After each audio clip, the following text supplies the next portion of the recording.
What's up, everyone? I'm James Baney, and I'm here to talk about a book that takes place between two video games. And I know you know what I'm talking about because most people got the opportunity to play Jedi Fallen Order, or you know what happened in the story. And now that Jedi Survivor is here and everybody's getting into it, they might have missed something that happened in between. And that's because we got a book called Jedi Battle Scars that actually takes place between the two games, and not everybody gets a chance to read it. So I'm here today to tell you that I've read this book, and I'm going to tell you what happened in it.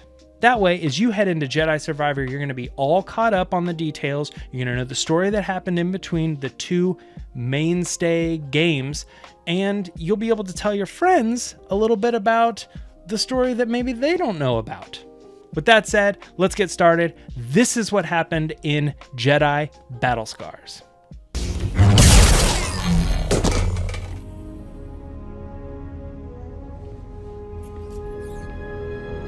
So where to now?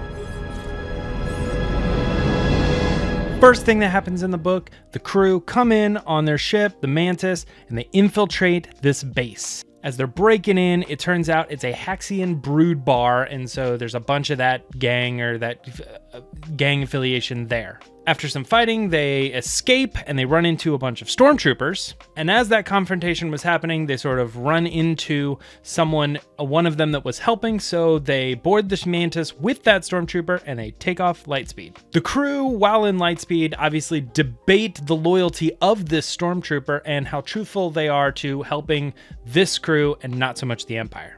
Most of the crew agrees to trust Fret. And in compensation for that, Fret says, I have this person who wants us to do a job. It's going to help the Empire. And she sets up a meeting with a character named Kiris Lar. And Kiris Lar is wanting to hire them to track down I don't want to say weapon, but a device called the Shroud that is very powerful and allows for people and machinery, ships, anything you want to be just like turned invisible and completely hidden. So it would be very useful for large ships to invade, and it's just a very powerful device that's being developed. Supposedly it is being developed, and Kiris Lar wants it, so that's the mission.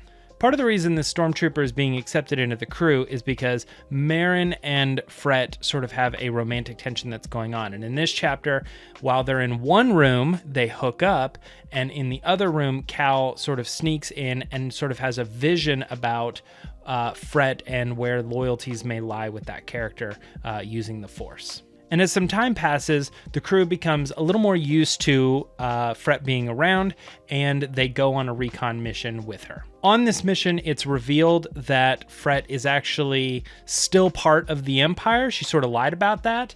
And as they're heading in, they realize that it's sort of a rescue mission more than just getting information. The person they're trying to rescue is named Eerie, and we don't know a lot about her at this moment, but it will be revealed why this character is important as the chapters continue.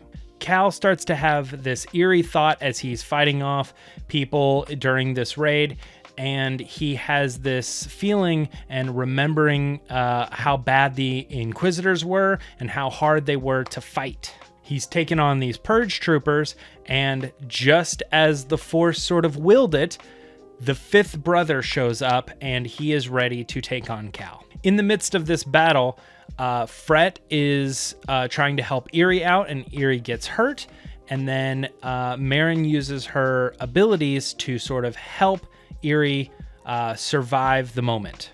Back on the Mantis, they finish up all the healing. Everybody's sort of getting their bandages on. Everybody survived. It was okay. But they're going to reassess how all that went down. And there's a little bit of arguments about, like, you lied to me and all that kind of stuff. There's a little bit of tension among the crew. Fred opens up a lot about her intentions of staying in the Empire and why she was doing it. She had to help sell a story as far as being able to get in and get Eerie, because Eerie actually is an old romantic partner that she used to have that she believed to be dead, and is also the inventor of the shroud. So this person being alive is very important to the Empire and very important to her. So she needed to be able to get Eerie out and safe to safety. After that, everybody gets dropped off at a town. They take a couple days, like 48 hours, I think, to just sort of reassess and say, get your wits about you. We got more missions to do, but everybody feel better about everything that's been going on, because we're obviously very high strung. So just chill out. Everybody does their thing. Merrin and Fret have their conversations. Cal and Seer have their conversations. There's a lot going on, and they just sort of have the discussions that they need to have in order to become a crew again. So they come up with a plan where they're going to take Eerie to meet Kiris Lar, and they're going to have a fake shroud that is going to help with negotiations and maybe get them out of this deal or this complicated thing that they're in, because they don't really trust Kiris either. But at the end of the day, it doesn't really go well. Kiris doesn't believe them, and a big battle breaks out. There's a big fight happening, and in the middle of the fight, Kiris actually is killed, and the fifth brother shows up again. And while they're fighting the fifth brother, Cal comes up with this plan, or Merrin, I think, comes up with the plan. They're going to use the fake shroud, which was actually a bomb, and they're going to work together to throw it at the fifth brother, and then he'll explode, which obviously we know he doesn't die in this book, but it sort of helps end that battle. But there's a big explosion, and that's how that chapter ends. There's a little bit of fear that Merrin, because she was sort of sacrificing herself to make that whole thing happen, that she was killed, but she didn't die.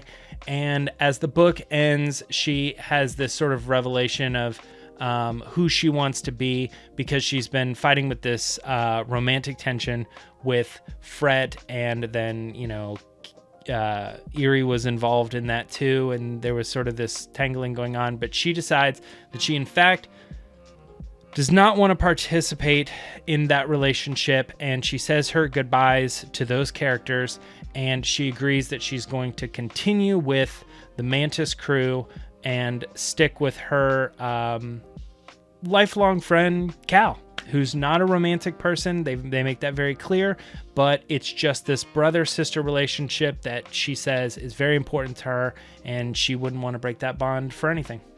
And that's it. That's what happens in Jedi Battle Scars.